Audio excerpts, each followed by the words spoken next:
speaking of Amy Marcos pala, no? Speaking of Amy Marcos, pag-usapan natin to. Okay. So, alam naman po natin mga kababayan na si PBBM po, no, regarding po sa West Philippine Sea, no, si PBBM po ngayon ay nasa Amerika ngayon. Meron pong trilateral meeting si PBBM sa Amerika, kasama po yung Japan.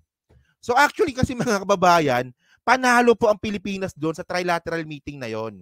Hindi ko lang po talaga alam sa mga DDS po na mga medyo utak-ipis, di ba? Utak-ipis po talaga yung mga DDS na bakit nila binabatikos yung trilateral meeting po na yan na ang magbe-benefit po dyan, Pilipinas. Paano ko nasabi yan? Isipin mo naman, di ba? Ang pinaka-maimpluwensyang bansa sa buong mundo, di ba? Pinaka number 1 po sa economy, yung Amerika. And then yung Japan naman po, number 4 po sa economy yan. Number 4 yan, pagkakaalam ko eh. Isipin mo, makikipagkasunduan sa Pilipinas. So sino magbe-benefit nun? Pilipinas. Yun nga lang mga kababayan, tutol na naman itong, Diyos ko, tutol na naman itong Amy Marcos na to. Tutol na naman. Ano ba talagang gusto mo? Ay, Diyos ko. Pero mga kababayan, okay lang sana eh. Tatanggapin naman po natin eh. Kung meron pagtutol sa Amy Marcos, kung tama naman, okay lang yun. Tatanggapin natin.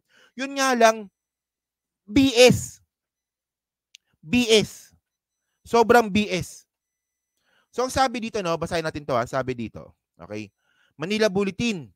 The Philippines, Japan, and the US announced the launch of the Luzon Economic Corridor, the first partnership for global infrastructure and investment corridor in the Indo-Pacific. Unang-una po ito sa Indo-Pacific, which aim to accelerate coordinated investment in high-impact infrastructure projects in Subic Bay. Oh. Ayaw ni Amy Marcos niyan. Ayaw niya niyan. Ayaw niya. Oh. So, mamaya panoorin natin kung bakit ayaw niya, no? So, mga kababayan, actually, hindi ko lang dyan yan nakita. Nakapost po talaga ito sa mismong website po ng Amerika. Ito ay US Department of State. Talagang pinost talaga nila yan.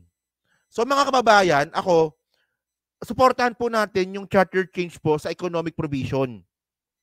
Kasi po, mas lalong magmamaterialize po talaga itong global partnership nga po, itong Luzon Corridor, no? Luzon Economic Corridor po ng Japan at ng Amerika, ng Pilipinas, kung bukas po yung foreign investment natin.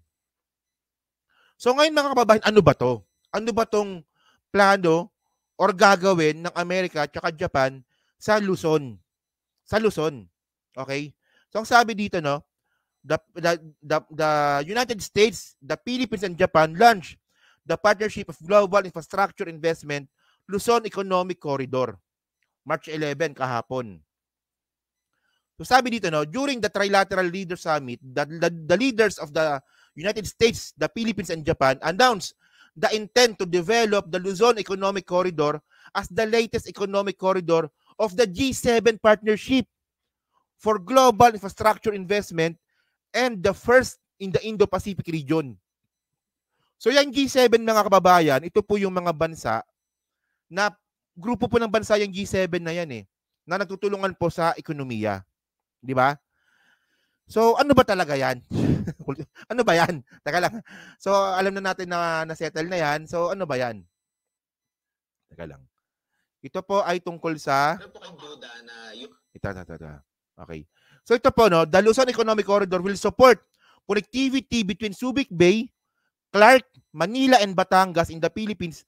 Together with the United States, the Philippines, and Japan will accelerate coordinated investment in high-impact infrastructure projects, including rail, ports modernization, clean energy, and semiconductors, supply chain and developments, and agribusiness to further connect and drive economic growth in each hub.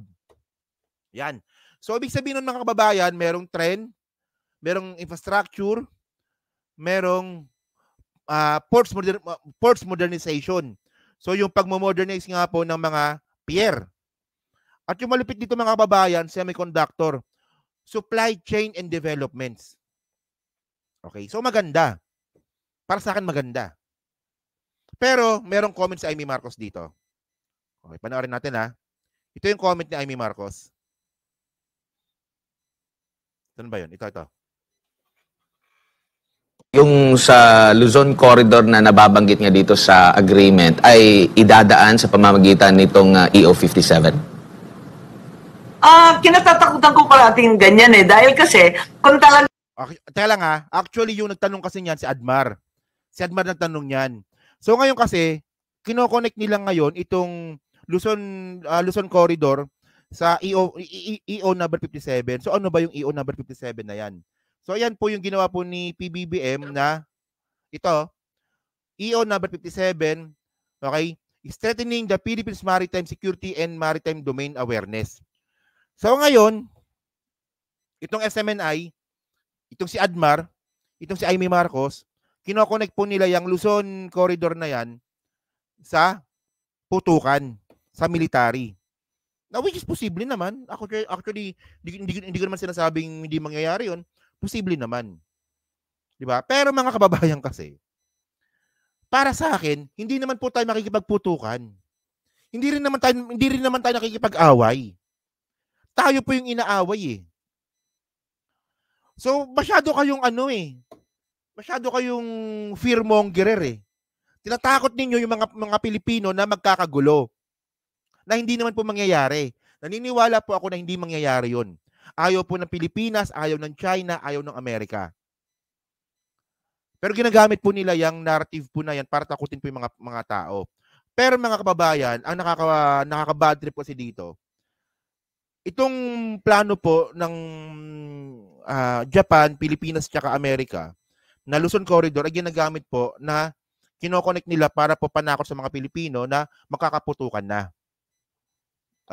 So ngayon, tuloy na lang natin ang ingay ko kasi tuloy na natin. Natin ganyan dahil kasi kung talagang pagbibigay ng tulong at pagpapaunlad ng lugar, di ba dapat unahin yung pinakamahirap? Pinakamahirap talaga Mindanao Ba't hindi na lang doon tumutok? Kaya nakakapagtaka, parang may konektado pa rin talaga sa defense. Yan ang problema, hindi talaga mahihiwalay itong economic interest sa defense. Kaya't isip-isipin na lamang natin kung sa bagay, ang Amerika naman ang talagang bumibili ng produkto ng Pilipinas at yung semiconductors na sinasabi, electronics, tapos marami silang binibili rin sa atin na mga mangga at iba pa. At talagang malaking tulog yun. Sana yun ang palawakin kasi yan ang kailangan natin. Sa Mindanao sana, sa Visayas, sa mahihirap na lugar. Nakakapagtaka, yung Luzon Corridor, doon pa sila mag-i-invest kung saan punong-puno na ng investment at infrastructure. Subic, ang Clark, Maynila, Batangas, talagang maunlad na yung mga lugar na yan. Bakit dyan pa? Siksika na nga tayo sa Manila, madadagdagan pa kaya tayo ng tao at trabahador? Ang baba. Sinadya ko yan. Ano ka ba? Ano ba kayo? Sinadya ko yan. So, ang sabi ni Amy Marcos, well, yung Amerika naman daw po yung bumibili ng mga produkto natin, tulad ng mangga talaga, no? Pwede naman durian, di ba? Pero mangga pa talaga, no? So ngayon mga kababayan, ang reklamo ni Amy Marcos, bakit naman daw po sa Luzon? Sabi ni Amy Marcos, bakit daw sa Luzon? Mayaman na raw po yung Luzon. Mayaman na ba yung Luzon? Actually, developing pala naman yung buong Pilipinas So ito sasabihin na naman ng mga engot po ng mga DDS, galing ni Amy. Meron siyang point. Merong point si Amy, di ba? Sasabihin ng mga DDS na utak ipis. Pero para sa akin mga kababayan, meron talagang point si Amy. Meron siyang point. Yun nga lang pointless. So, explain natin kung bakit pointless. Okay. So mga kababayan, base po kasi dito, sa mismong website nga po, okay, kalakihan natin yung evidence natin. Yan. So base nga po dito sa website po na to, ang malinaw po dito, teka lang okay. Ang malinaw dito, okay, high impact infrastructure project including rail, ports modernization, clean energy, and semiconductor supply chain developments. Okay. So mga kababayan, hindi ka pwedeng magkaroon ng semiconductor supply chain sa Mindanao. Hindi pwede. Engot ka talaga, Amy. Paano ka sabing hindi pwede magkaroon ng semiconductor supply chain sa sa Mindanao. Kasi mga kababayan, ano ba yung semiconductor supply chain and development? Siguro alam niyo yung semiconductor, no? Yung semiconductor po, ayan po yung yung tawag namin diyan dati IC. Nung wala pa kaming alam masyado IC. Pero yun pala, ang tawag pala diyan semiconductor. Ayun po yung mga malilit na chips. Okay. Yung semiconductor development po mga kababayan, hindi lang kasi basta-basta ginagawa yan. Meron po itong meron po itong tinatawag na supply chain. So yung semiconductor supply chain, ito po yung network of companies involved in their design, manufacturing, testing, packaging, distribution. Ayan po yun. So ang tanong, sa Mindanao ba, meron ba tayong semiconductor supply chain? Meron ba dong testing? Meron ba dong packaging? Meron ba dong distribution? Wala po. Kung meron man, sobrang liit. Pero po sa Luzon, sangkatutak po yung semiconductor supply chain natin. So medyo naiingotan lang po talaga ako kay Amy Marcos na ang gusto ni Amy Marcos na i-develop sa Mindanao yung semiconductor chain. Pagkatapos, kaya nga po chain yan eh. Meron pong pinagdadaanan yan eh. Dadaan po yan sa manufacturing, testing, design. So isipin niyo, di ba? Yung manufacturing sa Mindanao. Tapos yung testing, dadalhin mo sa Luzon. Di ba? Tapos yung packaging, babalik mo na naman sa Mindanao. Hindi po practical yon. Hindi practical yon. Amy, ano ka ba? Kaloka. Pero mga kababayan, ito pakita ko sa inyo. Top 6 o top semiconductor companies in the Philippines. SFA, Semicon Philippine Corporation, Integrated Microelectronics, 6 yan. Yung 6 po na pinakamalaking semiconductor companies po sa Pilipinas, nasa Luzon. Wala po sa Mindanao. So yung sinasabi ni Amy Marcos na unahin yung Mindanao, mga kababayan, yung semiconductor po na pinag-uusapan natin dito, ito po yung pinagkakaguluhan po sa buong mundo. Kasi po nagagamit po ito sa mga equipment po para po sa pakikipaglaban sa putukan. Hindi ko kasi mabanggit eh. Isipin niyo mga kababayan, magtatayo ka ng port sa Mindanao. Okay lang 'yon. Pero yung modern port, dadalhin mo naman yung mga produkto papuntang Luzon. Ikaw ang idiretso mo ng Luzon yan. Ay, Diyos ko, Amy. So ito para mas maganda, no? Para may ebidensya tayo dito. O ito mga semiconductor na to, no? Tandaan yung mga pangalan na SFA, Integrated Microelectronics, Sirtec, Ionics, yung Amcor. Yung Amcor, alam ko yan, sa Muntinlupa yan eh. Taga Muntinlupa ako eh. Saan yung semiconductor manufacturing? So yan po mga kababayan ito yung SFA na yan po ay nasa Pampanga. Luzon. Tapos yung Integrated Microelectronics nasa Laguna. Tapos yung Amcor, sinabi ko na nga po kanina, sa Muntinlupa po ito. Kasi customer namin dati yan. Tapos yung Sirtec naman po, ayan po ay nasa Binyan, Laguna. Puro Luzon. Ay yung Ionics sa Calamba, Cabuyao, Laguna. Tapos, yung Sanyo Semiconductor sa Tarlac. Hindi ko talaga makuha yung punto ni Amy na kumukuha siya ng simpatya sa Mindanao kasi nga po, re-electionist siya. Alam niya po na mahina po ang mga Marcos sa Mindanao, kaya ngayon nagpapabida na dapat inuuna niyo yung Mindanao. Hindi po nga po practical. Hindi practical.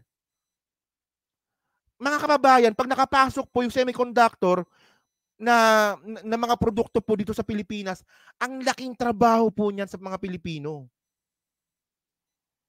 Ang laking trabaho po niyan. Buong mundo po kailangan po ng semiconductor.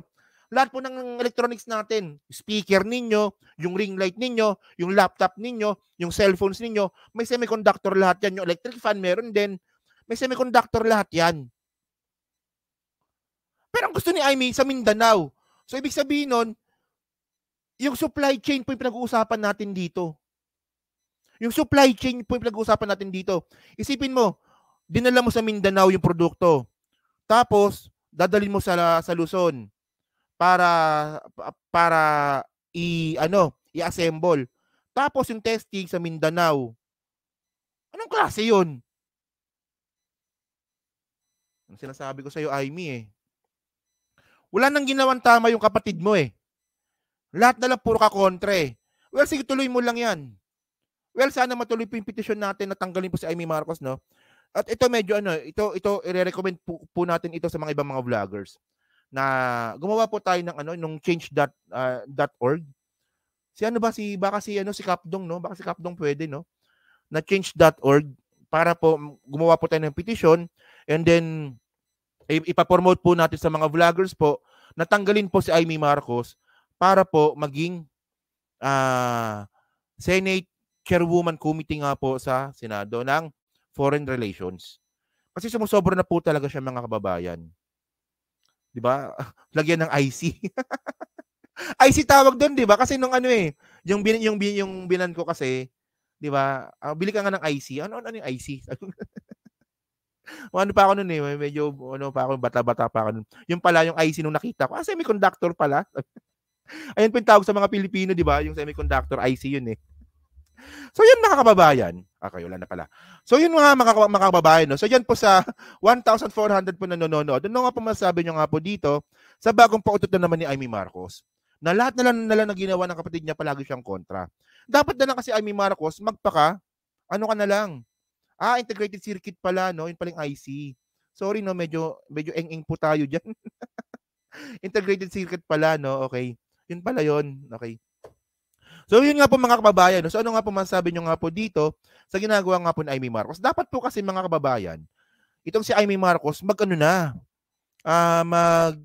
magbigay na po ng statement na siya po ay oposisyon. Mas maganda po yun. Para malinaw na po talaga na kung saan po talaga natin siya ilalagay sa 2025. So yun, mga kababayan. No? So ano nga po masasabi nyo nga po dito sa medyo kahinaan ng utak or sinasadya niya siguro talaga na medyo magganyan-ganyan siya para makakuha ng simpatya sa Mindanao. So ano ba masasabi nyo nga po dito? Ito ba makakatulong sa kanya to? O kayo ba, naniniwala pa rin po ba kayo na itong si Aimee Marcos ay Trojan horse nga po? Kasi sabi ng iba, Trojan horse nga daw po si Aimee Marcos, na which is I really disagree, no? Medyo parang nalalabuan ata ako doon, di ba? So yun, mga kababayan, no? So dyan po sa 1,400 po na nanonood. Pakilike na lang po ng video po na to dyan po sa Team Replays. Ano nga po masasabi nyo nga po sa content po na to? So thank you po, mga kababayan, no?